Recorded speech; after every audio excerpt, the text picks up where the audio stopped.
తప్పెవరిది? ఒప్పు చెప్పిన వాళ్ళెవరు?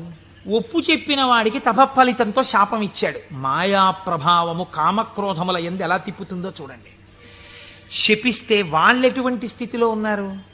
ఇదంతా శివేచ్ఛ అని వాళ్ళు నమ్మారు. ఇది పరమభక్తి. వాళ్ళకి ఆ కష్టమే వచ్చినా ఇది కూడా ఈశ్వర శాసనమే అనుకున్నారు. వాళ్ళుట వారులు జ్ఞానధనము చేకూరిన వారౌటమదిని కుందకయే శివేచ్ఛారీతి నడచునని అన్నారదునిన్ దూరరైరి నడచి రెచటికో. వాళ్ళు ఇదేమిటయా మమ్మల్ని ఇలా శపించావు, నువ్వు కోతి మొహం పెట్టుకుని వచ్చి అని చెప్పి తిరిగి శపించకుండా ఇది కూడా శివేచ్ఛే అని వాళ్ళు వెళ్ళిపోయారు. వాళ్ళు మహాజ్ఞానులు. ఇప్పుడు ఈయన గబగబ గబగబా మళ్ళీ వైకుంఠానికి వెళ్ళాడు.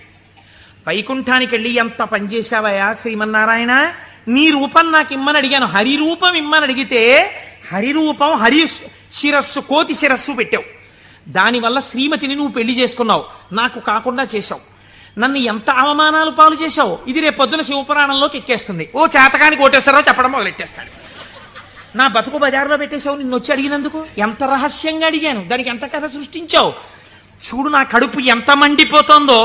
మరియున్ వానర ముఖమును సరియని నాకిచ్చినట్టి చందమునకు వానరులే శరణం బౌదురు నరుడవు నీ వగుచు వగగ నంగల అవని. నీవు ఒకానొక నాడు నరుడవై పుట్టి అందచందాలు కలిగిన భార్య దూరమైపోతే అరణ్యంలో పడి ఏడిస్తే ఈ కోతి ముఖం ఉన్న వాళ్లే వచ్చి సహాయం చేసి నీ భార్యతో నిన్ను కలుపుతారు, నిన్ను శపిస్తున్నానన్నాడు. మహానుభావుడు కనుక శ్రీమన్నారాయణుడు దాన్ని కూడా లోకానికి ధర్మ మార్గం నేర్పడానికి రామావతారమునందు సీతావియోగంగా తీసుకున్నాడు. ఇప్పుడు ఈ శాపవచనాన్ని కూడా విడిచిపెట్టేశాడు. ఇద్దరిని శపించేశాడు, భగవంతుణ్ణే శపించాడు, రుద్రపార్షదుల్ని శపించాడు, కామమునకు వశుడయ్యాడు. ఇప్పుడు స్వస్థత కలిగింది. ఏమిటి నేను పొందింది అనుకున్నాడు. చిచ్చి చిచ్చి, ఎక్కడి నా జన్మ, ఎక్కడి తపస్సు, ఎక్కడి మహతి. ఆనాడు శంకరుడు చెప్పాడు, నేను గెలిచానని అనద్దు, ప్రత్యేకించి వైకుంఠంలో ఈ మాట చెప్పకు సుమా అని చెప్పాడు ఆయన. అక్కడే చెప్పాను. కాబట్టి శివవాక్కు గురువాక్కు ఏది అనకురా, ఏదైనా ఈశ్వరుడు ఇచ్చాడను నీకు ఇబ్బంది ఉండదు అంటే వీడు ఏదైనా సాధించేటప్పటికీ నాదంటాడు, ఏదైనా పోయేటప్పటికి దిక్కుమాల దేవుడు ఏం చేశాడు నాకంటాడు. రెండూ పాపకర్మలే. కాబట్టి ఇప్పుడు ఆ మాయ తొలగింది. ఇప్పుడు శ్రీమన్నారాయణుణ్ణి చూసి అన్నాడు, ఎట్లు మహాత్మా నిన్ను శపించిన దోషము నాకు బాయు, నీ వెట్లు భరించి యొందగల వీచెడు తాపసి ఏవయైన ఈ తిట్లు సహింపరానివిక, తీండ్రపుటల్కను ముక్క ముక్క యౌనట్లుగా నన్ను చెండదగు అండజకేతన చక్రధారచేన్. యుక్తాయుక్త విచక్షణ మరిచి నేను మాట్లాడినటువంటి మాటలకి నా యొక్క నాలుకని ముక్కలు ముక్కలుగా కత్తిరించెయ్యాలి.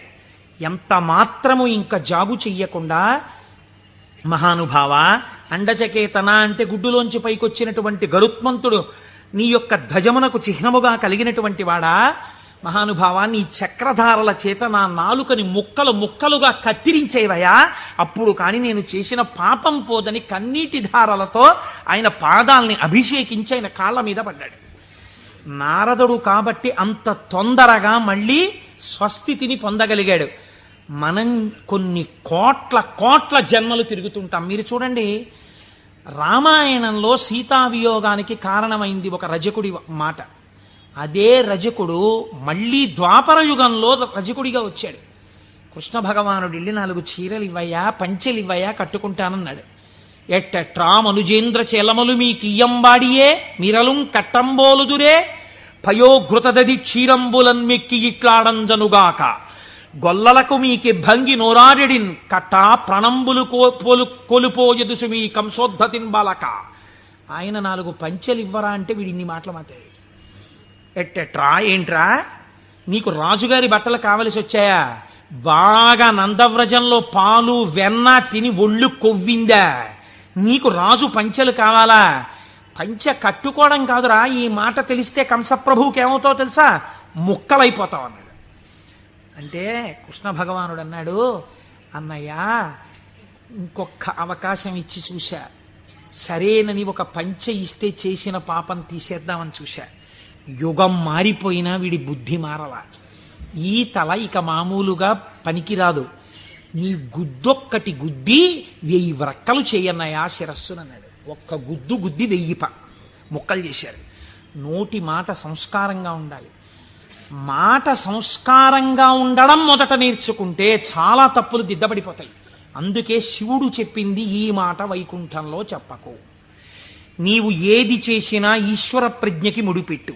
నీ కొడుక్కో ర్యాంక్ వచ్చింది, ఇది ఈశ్వరానుగ్రహం అండి. మా అబ్బాయికో ర్యాంక్ వచ్చింది. నువ్వు మంచి పంచె కట్టుకున్నావు, ఈశ్వరానుగ్రహం అండి. ఓ పంచె కట్టుకున్నాను. నువ్వు ఒక ఉపన్యాసం చెప్పగలిగావు, అది పరమేశ్వరానుగ్రహం అండి. నా చేత ఒక ఉపన్యాసం చెప్పించాడు, ఈశ్వరానుగ్రహం అండి. నేను శివమహాపురాణం వినగలిగాను అను. నేనన్న మాట అన్నావా ఇబ్బందిలోకి వెళ్ళిపోతావు. ఇది అనకు. మొదట దిద్దుకోవలసినది వాక్కు దిద్దుకో. రజోగుణ తమోగుణ భూయిష్టమైన వాక్కులు మాట్లాడకు, అవి నీ సంస్కారం అయిపోతాయి. ఈ సంస్కారము నిన్ను జన్మ జన్మాంతరములు తిప్పుతుంది. నారదుడు కాబట్టి మహానుభావుడు గంటలో సర్దుకున్నాడు. మనం ఎంతటి వాళ్ళం. మాయ ఎంత గొప్పదో చూడండి. ఇది మహేశ్వర శక్తి.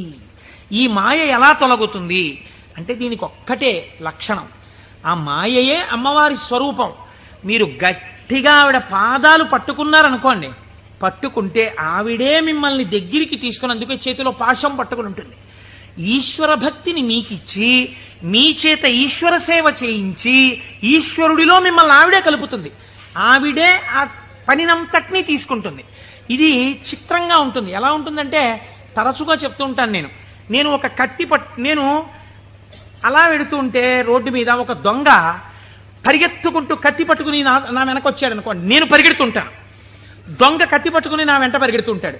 నేను ముందు పరిగెడతాను, నా వెనక దొంగ పరిగెడుతుంటాడు. పరిగెడుతుండగా దొంగ రాయి తన్నుకుని పడిపోయి కత్తి అంత దూరంలో పడిపోయింది అనుకోండి. ఇప్పుడు నేను నిజానికి దొంగని ఏం చేయగలిగిన ధైర్యం నాకేం లేదు, కానీ కత్తి తీసుకుని ఇలా నిలబడ్డాను నేను. దొంగ పరిగెడుతున్నాడు. ఇప్పుడు ఎందుకు పరిగెడుతున్నాడే? దొంగ చేతి కత్తి నా చేతిలోకి వచ్చింది. ఇన్నాళ్ళు మిమ్మల్ని తిప్పిన కామం, ఆ కామపాశాలు అమ్మవారి పాదాలు పట్టుకుంటే భక్తి పాశాలుగా మారిపోయాయి. ఈ మార్పుకి మీరు అమ్మవారి పాదాలు పట్టుకుంటే చాలా ఆవిడ మాయాశక్తి.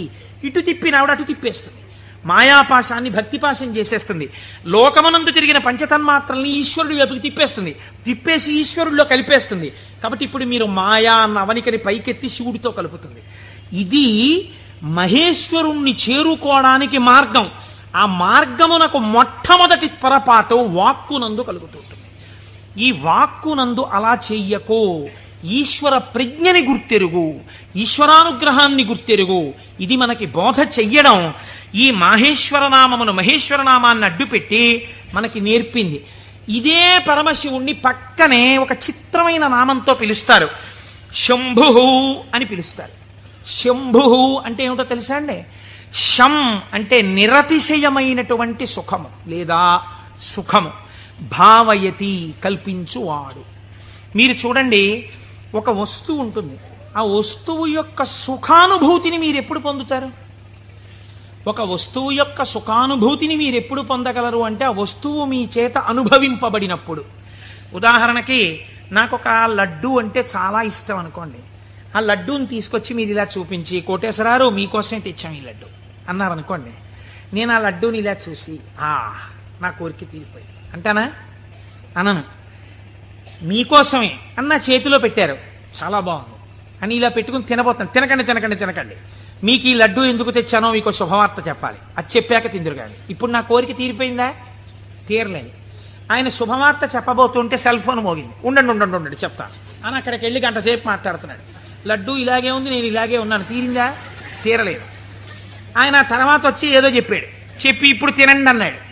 ఇప్పుడు నేను దాన్ని తీసి ఇలా నాలుక మీద పెట్టుకుని అలా పడేశాను.